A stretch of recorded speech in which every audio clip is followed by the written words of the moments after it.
हाँ, एक चीज़ थोड़ी-सी कमी हुई है, रोज़गार शब्द मात्र 4 बार ही यूज़ किए गए हैं, तो थोड़ा-सा इससे हम लोग की नाराज़गी है।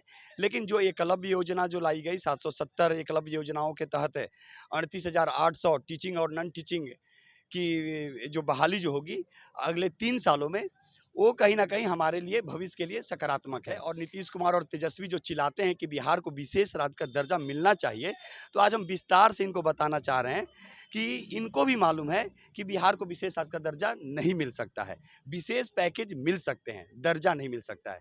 दर्जा मिलने की कुछ प्रक्रियाएँ हैं, कुछ सिस्टम है, जैसे जलवायु, कम जनसंख्या और पहाड़ी क्षेत्र। अब बताइए कि अब ये जनता को बेवकूफ़ बना रहे हैं या फिर केवल अपनी रोटी राजनीति रोटी सेक रहे देखिए, हैं? युवाओं के लिए जो कौशल विकास योजना है, कौशल विकास योजना के थ्रू जो भी स्टार्टअप इंडिया का शुरुआत किया गया, उसके माध्यम से बहुत सारे लोग जो रोजगार सृजन करना चाहते हैं, उनको तो रोजगार मिला। जो लोग नहीं करना चाहते, इस पे फोकस नहीं है, इसके बारे में नहीं जानते हैं, उनके लिए तकलीफ की बात है कि वो लोग इस योजना से जुड़े और इसके बारे में जानें, तब जाके देश का एक सकारात्मक विकास होगा और इस बिहार का भी विकास होगा। तो प्लांट चालू करने के बारे में कोई प्रावधान नहीं है, उसके बारे में सोचने का कुछ नहीं है। सिर्फ विशेष राज्य का दर्जा चाहिए, हमको विशेष पैकेज चाहिए। आप कर क्या रहे हैं? आप भी यहाँ के सीएम हैं, आप इस स्टेट के लिए क्या कर रहे हैं? ऐसी-ऐसी वैकेंसियाँ निकाल रहे हैं जिसके ऊपर में मान ली क्वालिटी होना चाहिए, क्वांटिटी नहीं होना चाहिए। बिहार के साथ-साथ पूरे देश के साथ जुमलाबाजी नरेंद्र मोदी जी का जो वित्त मंत्रालय जो है, वो जुमलेबाजी की है।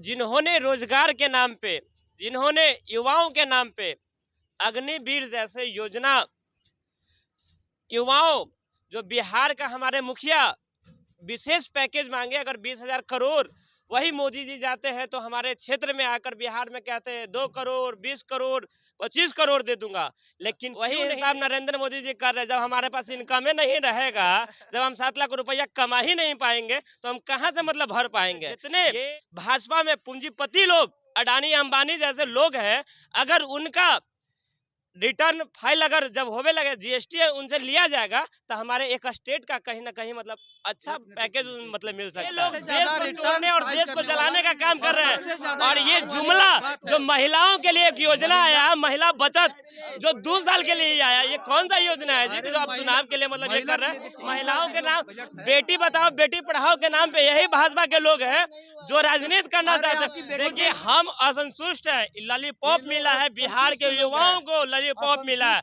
जिन्होंने रोजगार के नाम पे, जिन्होंने फर्जी योजनाओं के नाम पे, सिर्फ कागज पे इनका योजनाओं रहता है, जमीन पे नहीं है। फर्जी योजनाओं के नाम पे यहाँ का राशन महंगा हुआ, पेट्रोल महंगा हुआ, आटा महंगा हुआ। अरे आटा में जानते हैं, अब आटा में जानते हैं सर कितना परसेंट? 40% के इंक्रीजमेंट हुआ है। दोस्तों नमस्कार, बहुत स्वागत है आपका चौकस भारत में। मैं आपका दोस्त ब्रजेंद्र। निर्मला सीतारमण जो वित्त मंत्री महोदया हैं, आज उन्होंने इस देश के लिए बजट पेश किया है। दरअसल जिनकी सरकार है, यानी यूँ कहें कि भारतीय जनता पार्टी के तरफ से ये 10वां जो बजट है वो आज पेश किया गया है।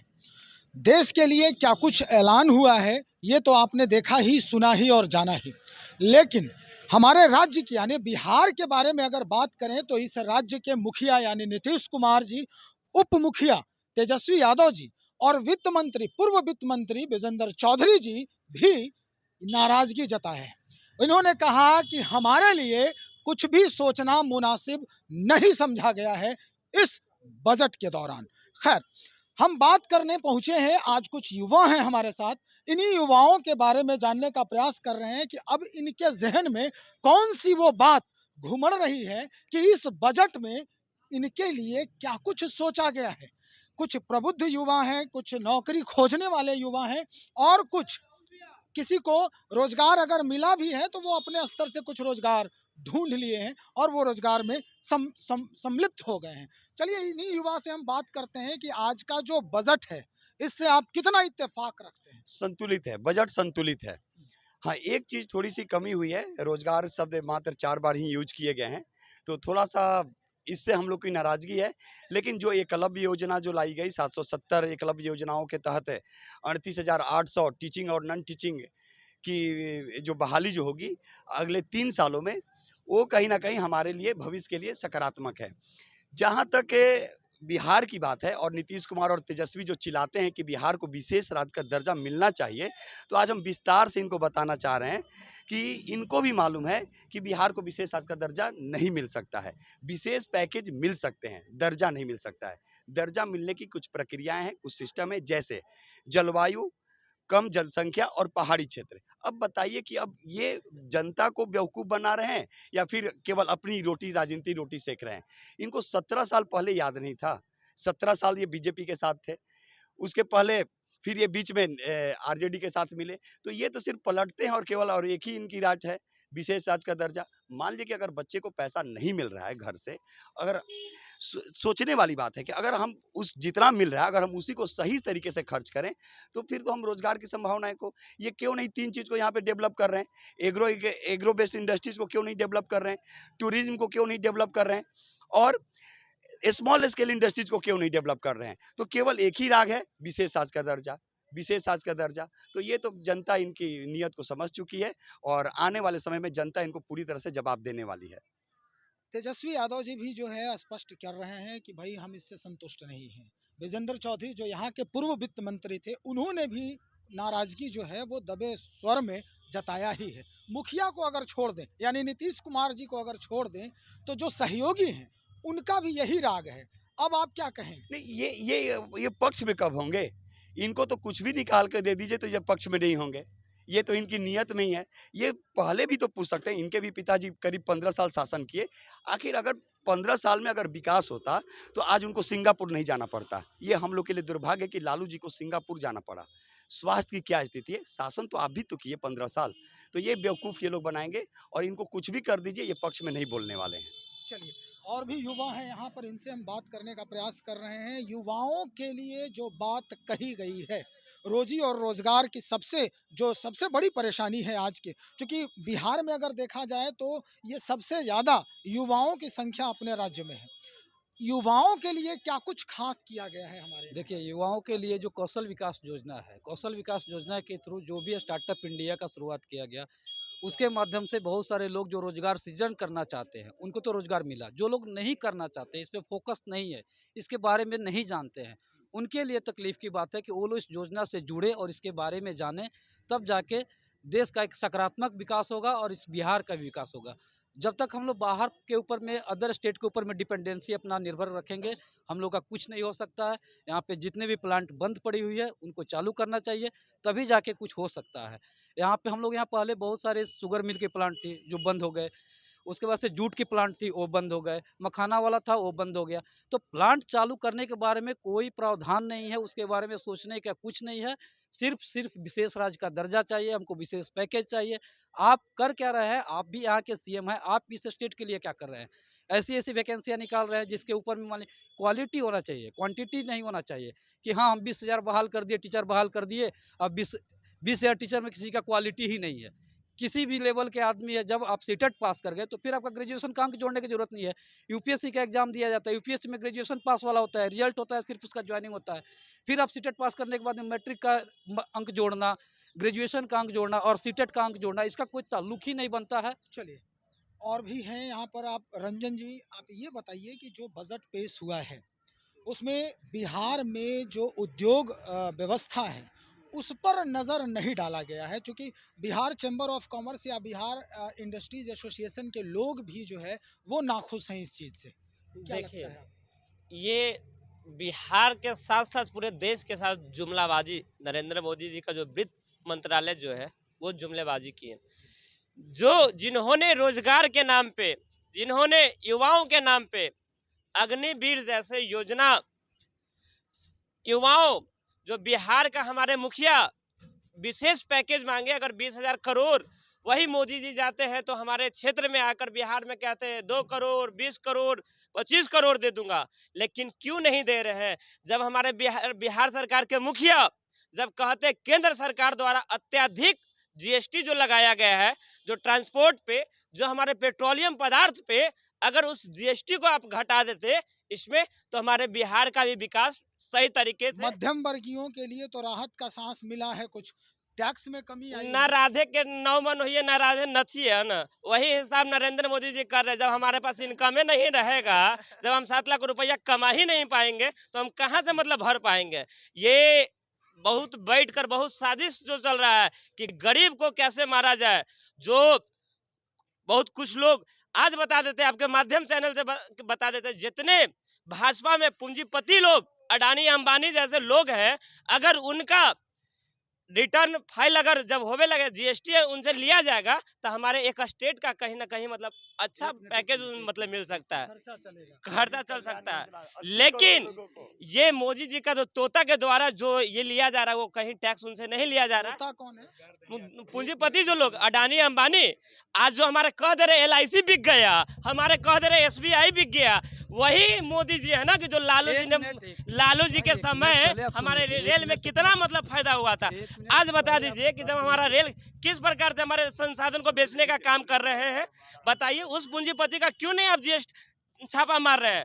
तो ये बहुत बड़ा साजिश चल रहा है गरीबों को मारने का, महंगाई हमारे देश से कम नहीं करने का। पहली बात आप सुन लीजिए कि आप जो बात बोले कि GST के लेके चाहे जो भी अडानी अंबानी जिनके ऊपर में आप बात कर रहे हैं, अब जिनके ऊपर में बात कर रहे हैं, हम किसी पर्सनल पार्टी की नहीं बात बोल रहे हैं।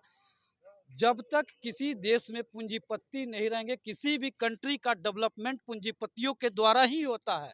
वो अडानी हो, क्यों नहीं और GST क्यों नहीं टैक्सेशन की बात कर रहे हैं, टैक्सेशन की बात कर रहे हैं, तो सारे लोग क्यों नहीं टैक्स सही तरीके से क्यों नहीं ले रहे? आप कैसे देखिए, एकदम स्पष्ट है, एकदम स्पष्ट है। यही बात बोल रहे हैं कि आपसे यही आंकड़ा बताया जा रहा है, आंकड़ा बताया जा रहा है, आंकड़ा बताया जा रहा है। अडानी देते हैं या नहीं देते? एकदम नहीं देते, ये आंकड़ा बताया जाता है। ये आंकड़ा कुछ दिन पहले का आंकड़ा है इसके लिए देते हैं, जब हमारे मैटर है। दूसरी बात आप बोले कि युवाओं के लिए जो आप बात बोले, अच्छा अगर बता दीजिए, अगर युवाओं के लिए क्या आया? आपके स्टडी स्ट्रक्चर, स्टडी मटेरियल में GST बढ़ा ही मतलब है, GST बढ़ा हुआ। बात आप सुन नहीं रहे, आप बात सुनने को तैयार नहीं आपको के थे, ये लोग कहते हैं कि BPSC कॉर्पोरेटों की है, तो आपकी तो गरीबों की सरकार थी, आपकी तो गरीबों की सरकार थी, तो उस समय कहाँ थे? वो तो चारा तो गरीब के पास होते हैं, तो आप तो गरीबों को भी नहीं छोड़े। आप तो पशुओं का चारा भी खा जा रहे हैं, तो गरीबी की बात नहीं हो पाया।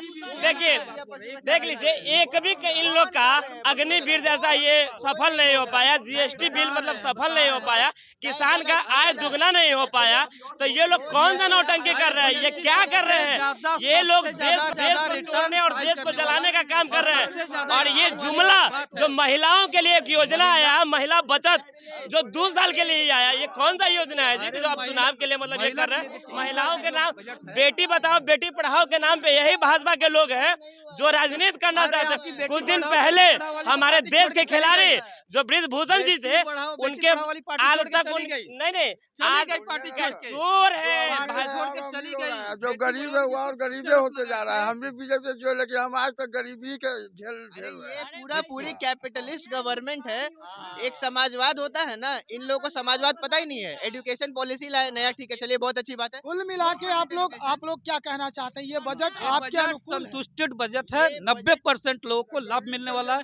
जो टैक्सेशन स्लैब था 2.5 लाख से 3 लाख पे गया, 7 लाख लोगों को मेक इन इंडिया बन गया क्या? अरे मेक इन इंडिया एक दिन में नहीं बनता है, मैन्युफैक्चरिंग में देखो कहाँ से कहाँ पहुँचा। जब आप देखो पहले कि मैन्युफैक्चरिंग में डेवलपमेंट के रेशियो में जब हम लोग आते हैं तो मोदी जी बेवकूफ है कि झूठ मूठ के बोल देते, यानी बलगला रहे हैं कि पटना विश्वविद्यालय को विशेष ये केंद्रीय विश्वविद्यालय बना देंगे। मिला, देखो राजनीति का क्यों मिला, भाजपा के लोग क्यों मतलब ये झूठा नहीं, रोजगार मिला, रोजगार मिला, कहाँ रोजगार? यही तो बोल रहे हैं। जब हमारे देश में महामारी आया था, जब हमारे देश में महामारी आया था, तो हमारे देश को छोड़ दीजिए, हमारे देश में हॉस्पिटल की संख्या मतलब कम। अरे आप सरकार में इतना दिन से, भाई आप कांग्रेस कितना दिन से रहा? 15 आप साल क्यों नहीं मतलब पीएमसी बनाए? 15 साल नहीं, आप सुनिए ना, जब हमारे पास गुण नहीं था, गवर्नमेंट जब 15 साल पब्लिक आपको दी थी और बिहार के जनता 40 से 39 सीट भाजपा को दी थी कि ताकि बिहार को एक विशेष। रंजन जी, आपसे बस इतना पूछना चाहते हैं कि क्या वाकई में आप इस बजट से संतुष्ट हैं? देखिए हम असंतुष्ट हैं। लॉलीपॉप मिला है बिहार के युवाओं को, लॉलीपॉप मिला है, जिन्होंने रोजगार के नाम पे, जिन्होंने फर्जी योजनाओं के नाम पे, सिर्फ कागज पे इनका योजनाओं रहता है, जमीन पे नहीं है, फर्जी योजनाओं के नाम पे है। आप संतुष्ट हैं? हम संतुष्ट है इस योजना से। देखिए अभी जो योजना आई है महिला के लिए क्या है, महिला सशक्तिकरण के लिए क्या है, प्रधानमंत्री विश्वकर्मा योजना आई है, उसमें बहुत सारे एकलव्य योजना आई है। अभी जो बात हमारे साथी कर रहे थे कि ये अग्निवीर के लेके बात कर रहे थे, जितने भी वो घटा दिया गया लोकेशन फंड, आप अग्निवीर के लेके बात कर रहे थे, अग्निवीर पे जो भी बातें चल रही थी, अरे आप देखिए कौशल विकास योजना के लेके जितने भी अरे ग्रुप ये बोल रहे हैं कि इतना योजना आया, भाई साहब ने ग्रुप डी के फॉर्म भरा था 2019 में और रिजल्ट आई है 2023 में। एक ग्रुप डी के फॉर्म के लिए 4 साल लग जाता है। हमारा नरेंद्र मोदी जी बोले थे कि हर साल लाखों युवाओं को रेलवे बहुत बड़ी ऐसी संस्था है अपने देश में जो सबसे ज्यादा वैकेंसी देती है, बहुत बड़ी संस्था है जी। ऐसी ये बात तो आप सही बोल रहे हैं सर, मरी इन लोगों ने रेलवे को तो पूरा बेच दिया है कॉर्पोरेट के हाथों। क्योंकि इनका मित्र तो कॉर्पोरेट है, ये गरीबों को ऐसे खून चूस रहे हैं, आंख मूंद के खून चूस रहे हैं, पता नहीं चले जा रहा है। अरे भाई साहब मिल रहा है, भाई साहब 3 साल से मिल रहा है, कोरोना काल में सारे लोग पीड़ित थे। राशन को छोड़िए, अरे यहाँ का राशन महंगा हुआ, यहाँ का राशन महंगा हुआ, पेट्रोल महंगा हुआ, आटा महंगा हुआ। अरे आटा में जानते हैं, अब आटा में जानते हैं सर कितना परसेंट, 40% के इंक्रीजमेंट हुआ है। एक आम आदमी क्या कहना चाह रहे हैं? 1 मिनट, मैं भाई साहब जिस तरीका से बोल रहे हैं, एक बात बताइए, आज से 8 साल पहले जब कांग्रेस की सरकार थी, उस समय $1 का वैल्यू था 44 रुपए, अभी है 80 रुपया। और आपने न्यूज में एक बात और बोला कि उद्योगपतियों, एक बात बताइए कि हर साल भारत से 1000 उद्योगपति क्यों फ्लाई कर रहे हैं? आप बोल रहे हैं मोदी जी रिपोर्ट आप पढ़िए जी, रिपोर्ट आप पढ़िए। और हाँ बता रहे हैं, और सुनिए आपको और बता रहे हैं, आप सुनिए, पहले सुनिए, आपके देश चलाने वाले प्रधानमंत्री, और सुनिए एक बात और पहले सुनिए, अब मैं भाजपा का एक बात और बता रहे हैं। कुल मिला के ये बताइए, अब आप लोग मुझे, चूंकि युवा हैं आप और पढ़े लिखे युवा हैं, हर चीज समझते हैं, सोचते हैं, देख भी रहे हैं, कल के भविष्य भी हैं आप ये बताइए कि ये बजट क्या आप लोगों के अनुकूल है? अनुकूल है, प्रतिकूल है, हाँ। अनुकूल है? नहीं, बिल्कुल नहीं, एकदम हाईली अनसेटिस्फाइड। इतने लोगों में एक ऐसे व्यक्ति हैं जिनके अनुकूल, मैं आपको बता देना चाहता हूँ, पिछले बार का एक बात और मैं बता देना चाहता हूँ, जब पिछला बार का बजट आया था तो निर्मला सीतारमण बोली थी। आप क्या कहना चाहते हैं, ये बजट अनुकूल है? अगर ये लोग अपनी बात को शांति से रखेंगे तो एज ए टीचर के नाते हम बोलेंगे कि ये बजट पूरी तरह से संतुलित है। जी। तो नहीं, देखिए आप बिल्कुल शांत हो जाइए, क्योंकि ये मसला पूरे देश का है, ना कि सिर्फ एक राज्य का है। और स्थिति यही है, युवा कहीं असंतुष्ट हैं किसी न किसी मुद्दे पर, और कोई ऐसा भी मुद्दा है, सरकार के तरफ से कई ऐसे योजनाएं हैं जिस पर ये अपनी सहमति, संतुष्टि भी जता रहे हैं। लेकिन युवाओं के भविष्य के साथ अगर कोई दिक्कत परेशानी आती है तो निश्चित तौर पे सिर्फ ये युवा ही नहीं बल्कि देश की प्रतिष्ठा भी दांव पर लग सकती है। खैर, अब युवा जो है अगले चुनावी जो समर होगा उसमें किसे अपना मत देंगे ये तो आने वाला समय ही बताएगा, और ये बजट कितना प्रभावी होगा 2024 के लोकसभा चुनाव में, ये हमें देखने के लिए इंतजार करना होगा। आप बने रहे हमारे साथ, बहुत शुक्रिया आपका।